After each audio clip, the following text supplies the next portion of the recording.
A veces, la diferencia entre un criminal y su víctima es tan grande que parece que no hay nada con qué oponerse al agresor.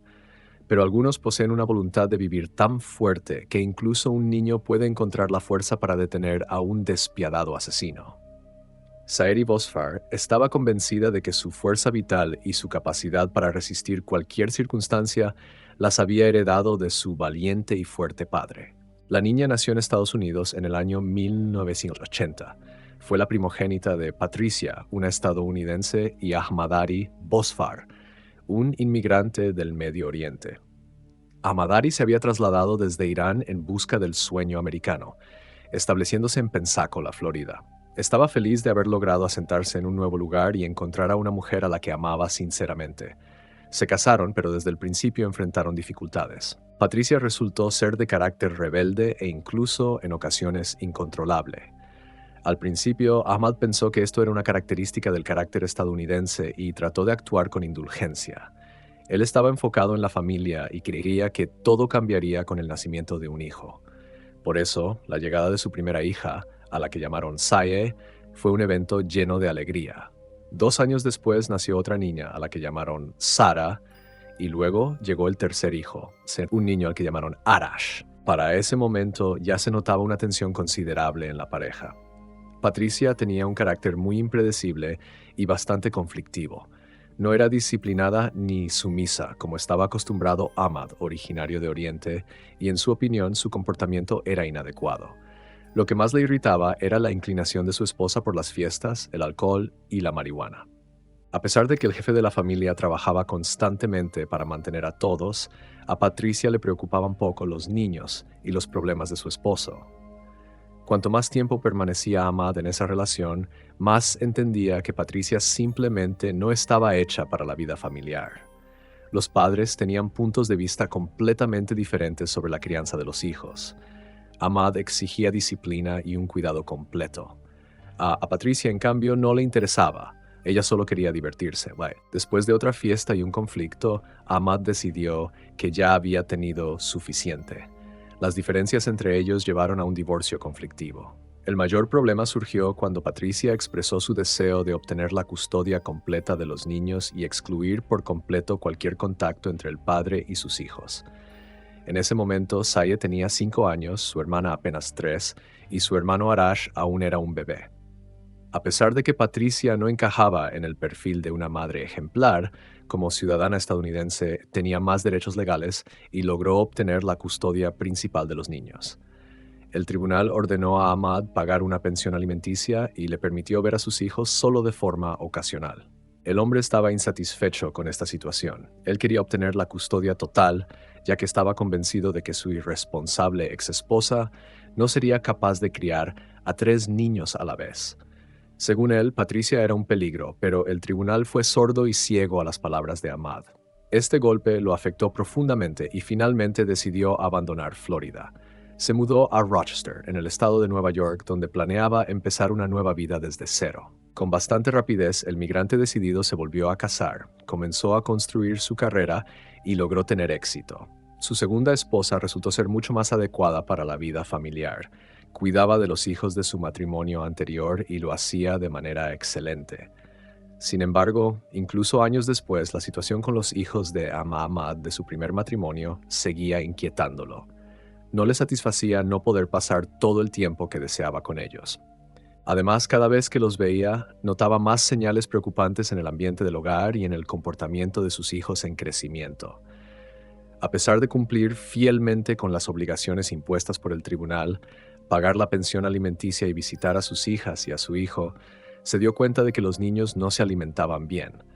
Ahmad sabía que Patricia en ese periodo estaba lidiando con una adicción a sustancias, aunque decir lidiando sería más bien una exageración. Su casa en ese periodo comenzó a parecerse a un lugar de vicio, al que cada vez llegaban más jóvenes sospechosos. Las niñas describían escenas preocupantes que claramente no podían terminar bien. Ahmad temía que personas ajenas estuvieran consumiendo sustancias con su exesposa frente a los niños. Creía que sus hijas y su hijo estaban en peligro. Una y otra vez, el hombre se dirigió al tribunal solicitando la custodia total con la desesperada intención de llevarse a los niños, pero cada una de sus solicitudes fue rechazada. Ahmad estaba convencido de que la decisión del tribunal se debía a su origen. Esta opinión era compartida por muchos. Si él hubiera nacido en Estados Unidos, no habría tenido problemas en su lucha por la custodia de los niños. Y su exesposa parecía disfrutaba arruinando la vida de los niños y de Ahmad. La vida con Patricia desde el principio no fue fácil. El temor de Ahmad por sus hijas y su hijo resultó ser fundado. Debido a la adicción de la mujer, a menudo surgían problemas con la ley. Los niños quedaban prácticamente desatendidos por su madre. Su estilo de crianza se caracterizaba por un total desprecio por la seguridad de los más jóvenes. Podía dejarlos solos durante horas mientras ella pasaba tiempo en bares. Por lo general, volvía de mal humor, bajo los efectos del alcohol, y podía recurrir a la violencia física.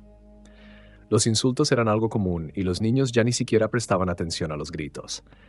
Esto podía repetirse por la mañana, cuando estaba de resaca, llegando incluso a dejarles quemaduras de cigarrillos. Cuando Ahmad comenzaba a hablar de esto con su exesposa, ella lo justificaba como disciplina y castigo, amenazando con entregar a los niños a un hogar de niños. Ahmad no podía hacer nada. El hombre temía que los niños pudieran ser entregados a una familia de acogida. En ese caso, podría perder la oportunidad de verlos. Por supuesto, el padre estaba conmocionado por esos métodos de crianza y la indiferencia de los tribunales. Desde temprana edad, Saye comenzó a hacer de madre para su hermano menor y su hermana, cocinándoles, organizando sus cosas y asegurándose de que recibieran el cuidado necesario. La niña se preocupaba por asegurarse de que no llegaran tarde al autobús por la mañana, siempre velando por el bienestar de todos. Además, aprendió a evitar los encuentros con su madre, ya que siempre terminaban en insultos y dolor. Mientras Patricia se divertía en fiestas, bares y apartamentos aleatorios de la ciudad, a veces pasaban varios días sin que los niños la vieran. Las niñas especialmente se hicieron muy unidas, ya que la pequeña Sara, de 6 años, ya podía ayudar a su hermana mayor, Saye, de 8 años, a cuidar de su hermano y a ocuparse de las tareas del hogar. Se habían compenetrado tanto que incluso se vestían de manera similar y se parecían mucho, por lo que a menudo las confundían con gemelas. Lamentablemente, los contactos desordenados y el comportamiento inestable de Patricia aún no habían alcanzado su punto máximo en ese momento. La madre, poco ejemplar, conoció a un novio llamado Raymond Wake. Al principio, el hombre parecía una persona agradable, trataba a los niños con calidez, les traía golosinas y regalos, cosas que los niños rara vez veían, por lo que rápidamente se encariñaron con este amable visitante. Sin embargo, detrás de esa fachada de amabilidad se ocultaba un criminal, un hombre involucrado en delitos como robos con allanamiento, posesión de sustancias ilegales y violación. Patricia no sabía nada sobre el oscuro pasado de Raymond. Sin embargo, Ahmad estaba seguro de que eso no habría detenido a su exesposa, que ya había tocado fondo, de iniciar una relación con un potencial criminal. Por el contrario, ella estaba feliz de que Raymond la ayudara a lidiar con los problemas de los niños, lo que le permitía tener aún menos preocupaciones. La indiferencia materna y los problemas con el alcohol crearon una oportunidad favorable para que Raymond llevara a cabo sus perversas fantasías. El encanto de Raymond, amistoso al principio, pronto se transformó en preocupación. A pesar de su corta edad, Saye notó rápidamente ciertas peculiaridades en el comportamiento del hombre. Incluso estando en compañía de varios adultos, el novio de su madre no mostraba interés en socializar con personas de su misma edad. Raymond a menudo buscaba momentos para interactuar con las niñas. A veces entraba cuando ellas estaban ocupadas con sus cosas. Si se quedaba a pasar la noche, a veces entraba en la habitación cuando Saye y Sara se preparaban para dormir. Permanecía un rato en la esquina, pero no invadía su espacio personal. La hermana mayor notó su mirada que le pareció algo extraña. Lo comentó con su hermana, y ésta entendió perfectamente a lo que se refería. A ella también le incomodaba la forma en que él las miraba, y ambas se sentían algo inseguras en su presencia. El deseo de Raymond de pasar tiempo con las niñas les causaba malestar. Al darse cuenta de lo que sucedía, Rayo comenzó a comportarse de manera agresiva con la hermana mayor, amenazando con hacerle daño a su hermano y hermana si ella decidía contar lo sucedido. Rayo continuó utilizando su poder, tratando de ocultar los rastros de sus acciones. Sin embargo, Saye no tenía intención de contarle a nadie, ya que estaba genuinamente preocupada por la seguridad de sus seres queridos. El hombre no temía ser sorprendido por Patricia, ya que ella o no estaba en casa o se encontraba en estado de embriaguez, incapaz de proteger a los niños. Esta situación continuó durante varios meses hasta que Patricia decidió terminar su relación con Rayo. Ella misma se dio cuenta de que se había involucrado con una persona peligrosa y tomó la decisión de poner fin a esa relación. Amat nunca supo entonces sobre los horrores que Saye tuvo que vivir. Ella misma suspiró aliviada cuando Ray desapareció de sus vidas, pero se apresuró.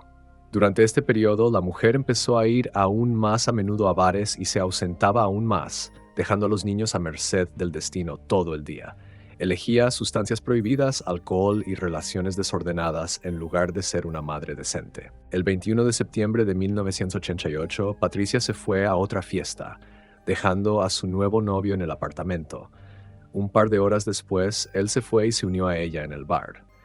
Para Saye, que tenía 8 años, no había nada extraño en eso. Ya estaba acostumbrada a asumir el papel de madre para los suyos. La niña había preparado la cena escolar, la ropa y había acostado a todos, dejando algunas tareas para la mañana. Normalmente ella preparaba a su hermano y a su hermana para la escuela, por lo que se levantaba temprano para poder hacerlo todo a tiempo y escapar rápidamente antes de que su madre regresara a casa. Por lo general, Patricia aún no estaba en casa en ese momento. Los niños lograban evitar encontrarse con su madre para esquivar otro conflicto y posibles humillaciones. Lamentablemente, esa noche la esperaba un encuentro aún más desagradable. De repente, en medio de la noche, la niña abrió los ojos al darse cuenta de que algo no estaba bien en la habitación. Al despertarse en su cama, Saye vio una figura oscura de un adulto en la habitación. Al mirar más de cerca, comprendió que era Ray. La familia vivía en el primer piso de un complejo de apartamentos, y entrar allí por la puerta trasera no era difícil. La madre exmujer de inmediato despertó a las niñas, las vistió y las obligó a seguirla hasta la camioneta verde de su madre, un Dodge Monaco, que estaba estacionada bajo las ventanas. Luego, él condujo con ellas al bosque. Ray dijo que iba a llevarlas con su madre, que estaba en su casa. La niña mayor estaba segura de que él mentía, pero no podía hacer nada y solo esperaba lo mejor. Llegaron al lugar. Preocupada, Saye miró hacia la oscuridad, tratando de entender dónde estaban y qué estaba pasando. La niña intentaba ocultar el pánico creciente y se secó las lágrimas cuando Ray abrió la puerta. El hombre le preguntó si había contado a alguien sobre su secreto. La niña negó con la cabeza, lo que alegró a Ray. El hombre volvió a prometer que las hermanas pronto podrían ver a su madre, siempre y cuando se portaran bien. Ray sacó algo del maletero y cerró a Sara en el asiento trasero. Sacó a Saya y la llevó al maletero. Lo que hizo allí no puedo decirlo en YouTube, pero creo que ustedes mismos entienden lo que estaba pasando. Es horrible. La hermana escuchó los gritos, qué estaba sucediendo, pero la hermana mayor no contó nada, solo calmó a su hermana, diciéndole que todo estaría bien y que pronto regresarían a casa. De repente aparecieron las luces de un coche acercándose. Ray salió rápidamente del maletero y le ordenó a Saya que regresara a los asientos delanteros del coche. Les hizo bajar la cabeza y guardar silencio. El coche se detuvo cerca. Ray se acercó al conductor y comenzaron a hablar de algo. Pronto el automóvil se fue, llevándose consigo la última esperanza de salvación. Ray se sentó al volante y llevó el coche más adentro en el bosque, a un lugar donde nadie pudiera encontrarlos. Luego abrió la puerta del pasajero delantero y la situación se volvió aún más tensa. Sara, asustada por lo que sucedía, comenzó a llorar, sin saber qué hacer. Al amanecer, Ray finalmente se calmó. Desató a Sara y les ordenó a todos salir del coche. Los sufrimientos de las hermanas llevaban ya varias horas. Ray las condujo al bosque. Durante todo el tiempo permaneció en silencio, simplemente ignorando cualquier pregunta. Saya le dijo a su hermana que no creía que las estaba llevando hacia su madre. Patricia realmente no entendía lo que sucedía. Estaba demasiado ocupada en otro bar como para preocuparse por sus hijas. Todo esto se volvía aún más inquietante cuando el hombre comenzó a atar las manos y los pies de Sara. Ray hizo que las dos chicas se arrodillaran y les pidió que oraran. Desde atrás, la persona les acercó un objeto afilado y le causó una lesión. Sorprendida, ella cayó, pero logró mantenerse consciente. Sintió cómo su ropa se mojaba, pero decidió aparentar que estaba inconsciente para que la persona dejara de atacarla. La hermana vio cómo se acercaba a Sarah e intentó intervenir para evitar más daño. Por supuesto, las fuerzas no eran iguales, ni siquiera pudieron escapar. Ella recibió varias heridas y también cayó al suelo. Saya lo vio todo y continuó fingiendo rezando para que él simplemente se fuera. Ray pasó por encima de ella. La hermana mayor escuchaba cómo se alejaban sus pasos. Tan pronto como el motor del coche arrancó y él salió del bosque, Saya se levantó y corrió hacia su hermana. Primero intentó despertar a Sarah, rogándole que despertara para que pudieran ir juntas a pedir ayuda. Al darse cuenta de que Sarah no reaccionaba, Saya decidió pedir ayuda. La hermana mayor llegó a la carretera que pasaba junto al bosque. El niño entendía que necesitaban ayuda médica urgente. El primer coche que pasó se detuvo. Dentro había una pareja de ancianos. La gente estaba en shock al ver el estado de la niña, cubierta de sangre. Saya les contó que su hermana necesitaba ayuda y señaló la dirección aproximada en el bosque, y luego simplemente se desmayó. A las 6:30 de la mañana, la pareja llamó al servicio de emergencias 911. La niña, que sobrevivió de milagro, fue llevada a un centro médico para recibir atención. Los médicos no podían entender cómo seguía con vida, dado la cantidad de sangre que había perdido y la herida que había sufrido. Tras sobrevivir al ataque, Saya apenas comenzaba a enfrentar las dificultades. Fue trasladada al hospital en estado crítico. Según los informes, los médicos tuvieron que reanimarla 3 veces durante la lucha por su vida. Perdió una gran cantidad de sangre, por lo que fue necesario una transfusión. Los médicos consideraron que salvar a la niña era un verdadero milagro. De alguna manera, la hoja del cuchillo pasó a pocos milímetros de la vena yugular. Un poco más y el escenario podría haber sido completamente diferente. Si la vena se hubiera cortado, la niña no habría llegado a la carretera. Probablemente habría perdido el conocimiento antes de llegar a los coches y luego habría muerto por desangramiento. Según los médicos, su recuperación sería larga, acompañada de esfuerzos físicos y dolor. Obviamente todo esto también se vería acompañado de problemas emocionales. Cuando la policía se puso en contacto con la madre de las niñas, Patricia aún se estaba recuperando en casa después de una noche de borrachera. Ni siquiera notó que sus hijas no estaban en el apartamento. Tan pronto como Saya recobró el conocimiento y pudo hablar, la sobreviviente preguntó por Sarah. De hecho, para ese momento, los policías ya sabían sobre la hermana. Su cuerpo sin vida fue encontrado en el bosque, en el lugar que Saya había indicado. Su muerte fue instantánea. No pudieron salvar a la niña. La valiente Saya rápidamente se convirtió en un testigo valioso para la policía. Quería hablar con los detectives lo antes posible y en cuanto pudo proporcionó una descripción detallada del automóvil verde de Ray, así como del propio criminal.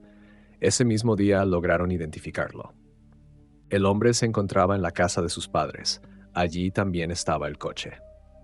Los detectives que llegaron solo tuvieron que mirar por la ventana para descubrir la ropa ensangrentada dentro. Cuando llamaron a la puerta de la casa de Ray, él simplemente ignoró el ruido, como si no hubiera nadie. Pero cuando sonó el teléfono fijo, contestó. El despachador del servicio de emergencias le advirtió al criminal que la casa estaba rodeada por la policía y que debía entregarse. Él comprendió que había llegado el final. El hombre no ofreció resistencia y salió con las manos levantadas, entregándose a las autoridades. A pesar de todo lo que había vivido, Saya estaba decidida a enfrentarse al criminal en el juicio para conseguir justicia para su hermana muerta. Finalmente, el tribunal reconoció que los niños estuvieron en peligro debido a la conducta desordenada de su madre y se puso del lado de Ahmad. Se le permitió obtener la custodia de su hijo y su hija. Cuando la niña comenzó a recuperarse y fue dada de alta del centro médico, el hombre los llevó a Rochester. Allí ya vivía con su nueva esposa, quien recibió a los niños con los brazos abiertos, después de que hubieran vivido todo ese infierno con su madre. Ellos los apoyaron y ayudaron a adaptarse a la nueva atmósfera. La familia se hizo grande, ya que la madrastra también tenía sus propios hijos. Finalmente, el hermano y la hermana pudieron sentir estabilidad y protección por parte de sus seres queridos, quienes realmente se preocupaban por ellos. Desde el principio, Ray negó su participación en el ataque a los niños. Sin embargo, las búsquedas en su casa y automóvil permitieron encontrar muchas pruebas significativas. En primer lugar, rastros en su ropa y en el coche, así como en el cuerpo de Saya, que indicaban actos violentos. Los principales argumentos en contra del acusado fueron los testimonios de la niña, que milagrosamente sobrevivió al incidente. Sin embargo, los detectives necesitaban mucho tiempo para reunir todas las pruebas y preparar la acusación con la que la fiscalía podía comparecer en el juicio. Las audiencias comenzaron a mediados de 1989. Hasta ese momento, Ray no aceptaba su culpabilidad en los delitos, incluyendo el secuestro y las lesiones. Según él, alguien robó su automóvil la noche del incidente con los niños. Aseguró que estaba en casa relajándose y no se dio cuenta de lo que sucedió. Los investigadores estaban convencidos de que Ray estaba mintiendo. Según la versión de la acusación, él rompió la puerta del apartamento de su expareja con una palanca alrededor de la 1 de la madrugada. Después, se llevó a Saya y a su hermana Sara y las llevó al bosque donde ocurrió el trágico incidente. Cuando comenzaron las audiencias, la niña sobreviviente ya tenía 9 años. Ella seguía decidida a obtener justicia, por lo que fue con gusto de la casa de su padre en Rochester, a Florida. Ray, durante las audiencias, intentó constantemente influir en la niña, mirándola fijamente con una mirada amenazante, pero esto no impidió que Saya relatara con detalle los eventos de aquella horrible noche. Gracias a ella, se pudo encontrar el cuerpo de su hermana, aproximadamente a 150 metros de la carretera que pasaba cerca del bosque.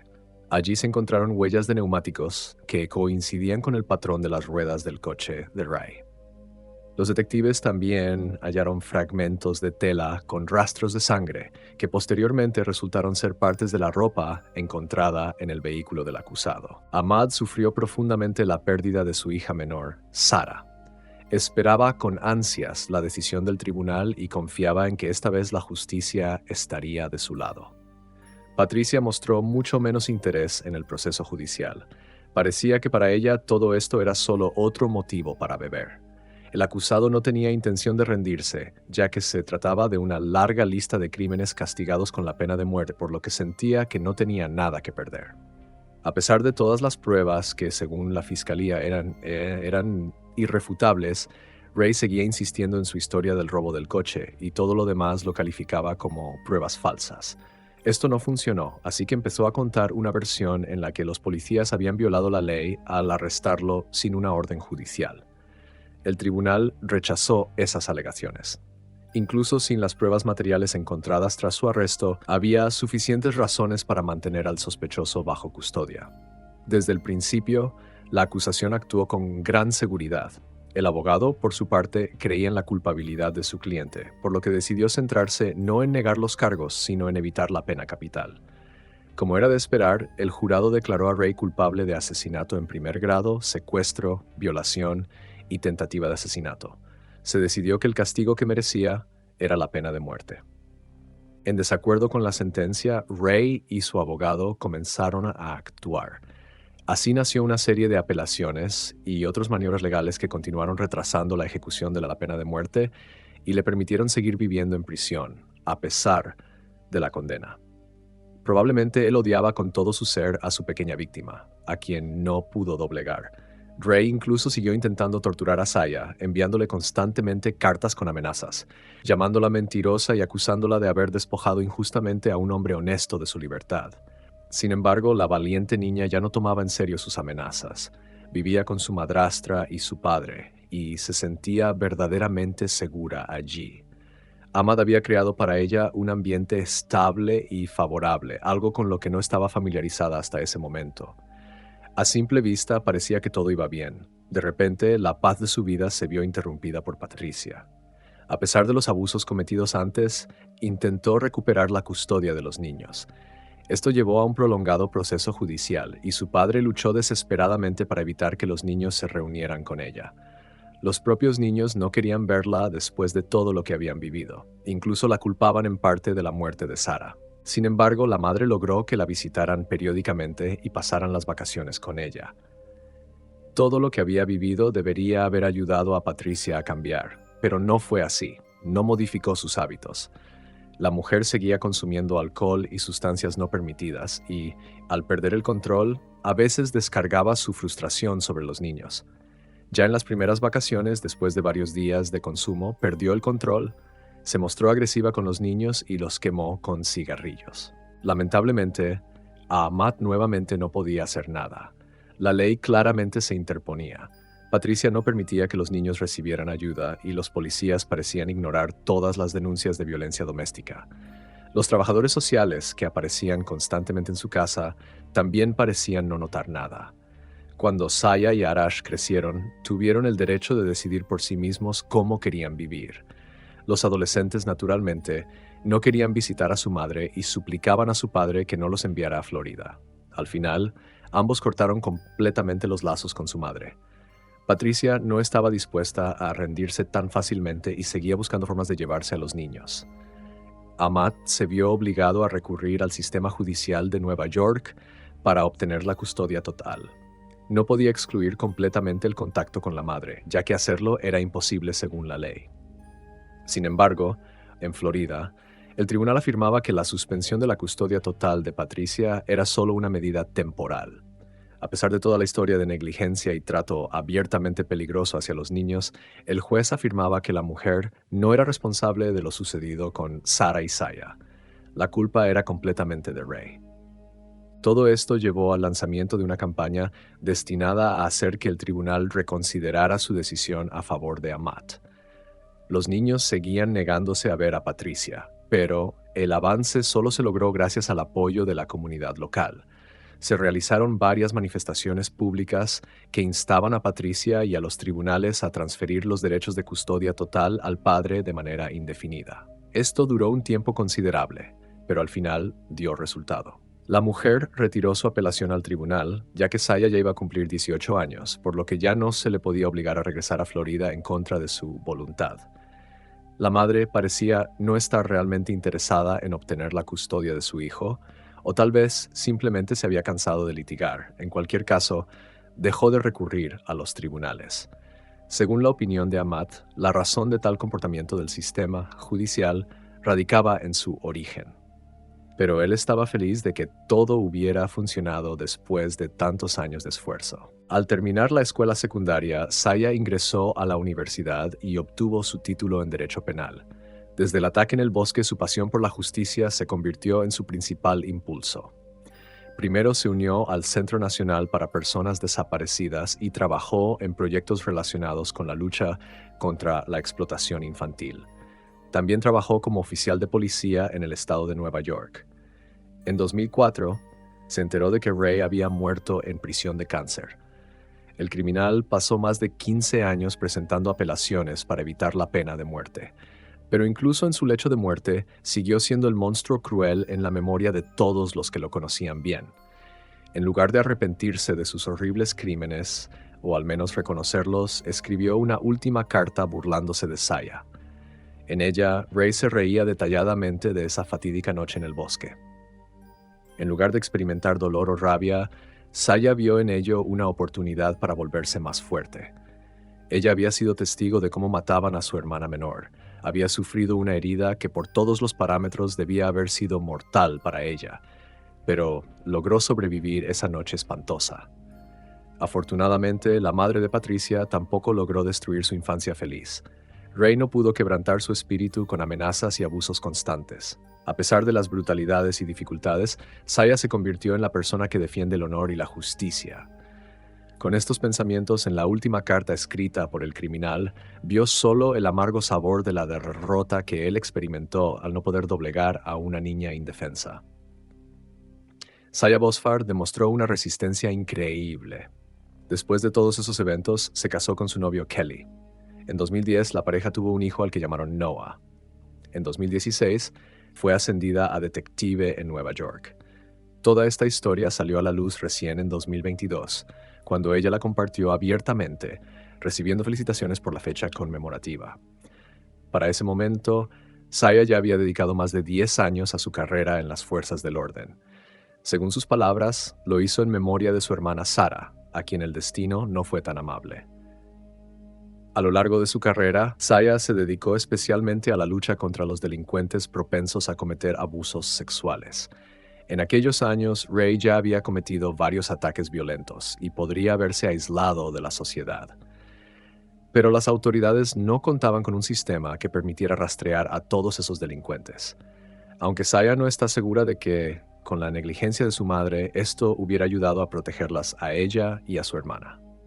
La sobreviviente habló en numerosas ocasiones ante diversos grupos que luchan contra las consecuencias del maltrato parental, contando cómo logró superar los terribles eventos y no solo mantener la fe en sí misma, sino también en la humanidad. Si te gustó mi trabajo, suscríbete al canal y apoya este video con un me gusta. Vamos a discutir esta historia en los comentarios. Muchas gracias y hasta luego.